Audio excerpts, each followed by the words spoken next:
Hi there, everyone. Meteorologist Robert Spetta here with you on today, the 26th of September 2013. And well, the main topic out here today, of course, is still severe tropical storm Pabuk. But the good news, this is racing quickly off there towards the northeast. But also, we're going to touch in on our newest tropical depression just towards the west of the Philippines. You can see some rotation in the cloud cover here. That's actually expected to become a tropical storm in the next 24 hours. Main threat with that, it really does pose the threat of becoming a really strong storm system, but also it's going to continue to enhance that monsoonal flow. And we're looking at the risk of some more flooding there across southern portions of Luzon and northern Visayas. As far as Pabuca at this time, well, it is continuing to race off here towards the northeast. Winds sustained at right around 80, gusting up to 100 knots according to the JTWC. And I have to lean more to JTWC at this time because really JMA is keeping it at a much weaker intensity, around 60 knots. And that's why I didn't say a typhoon Pabuca, actually severe tropical storm, because JMA still has it at that weaker intensity. But if we just take a look at the satellite imagery, you can see a pretty defined eye. And this has been there for several days now. So the fact that JMA did not upgrade it to Typhoon kind of really just surprises me. But either way, it doesn't look like we saw any typhoon strength winds along the coast of Japan here. We did see some wind gusts in Chiba Prefecture.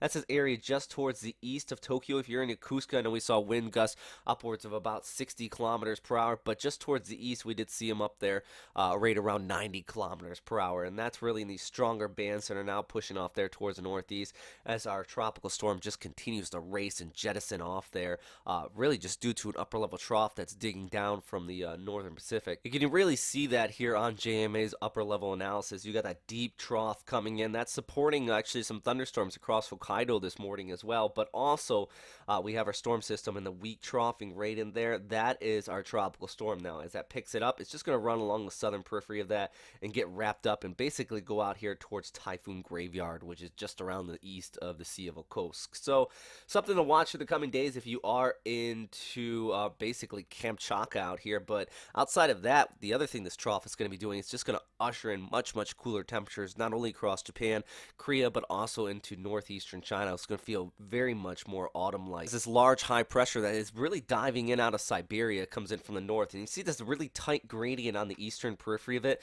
That's a cold surge that we talk about, and it's going to be these strong northerly winds coming in from the north, and it brings in this cooler air, also some breezy conditions with that as well. But enough about that. Also, we are continuing to watch our tropical depression just towards the west of the Philippines here, and you can see the rotation on the satellite imagery, a pretty defined center of circulation here in the South China Sea. So definitely, I think that this one has the potential, and all the ingredients are in place to become our next named storm system. If it does get upgraded here, which it is expected to do in the next 24 hours, according to the Japan Meteorological Agency, it will be called Wutip. Now, right now, they don't have it moving very fast, actually stationary, 30 gusts up to 45. I think the biggest thing is that gradual increase in intensity. And also at this time, PAGASA has a low pressure area really being warned on the storm system. I do think they're going to upgrade this to a tropical depression in the near future as well. And if they get it named, it's going to be called Paolo, just towards the west of the Philippines there. So that's their local name on it. The international name will be Wutip. So now time to take a gander at some of the models out here. And what the GFS is showing at this time. First thing I just want to show is our storm system Pabuk. That's just racing off there towards the northeast. So good news with that. But as far as our South China Sea storm, you can see it just spitting up there, and it really slowly gets its act together into the weekend. But then by the end of the weekend, according to this particular model, it really bottoms out, and then we see a pretty developing storm system just near Vietnam. But the whole time, this is slowly getting its act together. Just take a look at that moisture inflow wrapping around the southern periphery, and then I think that is why we're going to be seeing that risk of flooding out here, because as that continues to linger, it's just going to pull in that moisture out of the South China Sea and push it onshore.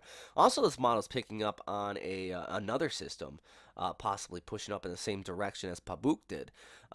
Very long range, but this one could clip Japan as well, so something to keep an eye on. But let's compare this up with the NavGem on this same website here from Finmock, and really what we can see is a very similar output as far as our South China Sea storm. Slowly gets its act together, but by the end of the weekend into next week, you start to see a little bit more organized, but it keeps it a little bit of a weaker intensity. Now that was NavGem, this is ECMWF, and this is going into Sunday night. By Monday morning, they also have, well, pretty developing storm system here. So I do think there is a chance of this becoming a fairly strong storm, but I really at this time, the biggest topic out of the South China Sea storm that very well is going to be called Wutip or Paolo is going to be the heavy rainfall and that risk of flooding, not only in the Philippines, but also eventually over there towards Vietnam as we go into next week. So a lot of stuff to watch there, not to mention our Philippine sea storm that very well could develop and head north towards mainland Japan later on in the week. So that is all for right now, everybody.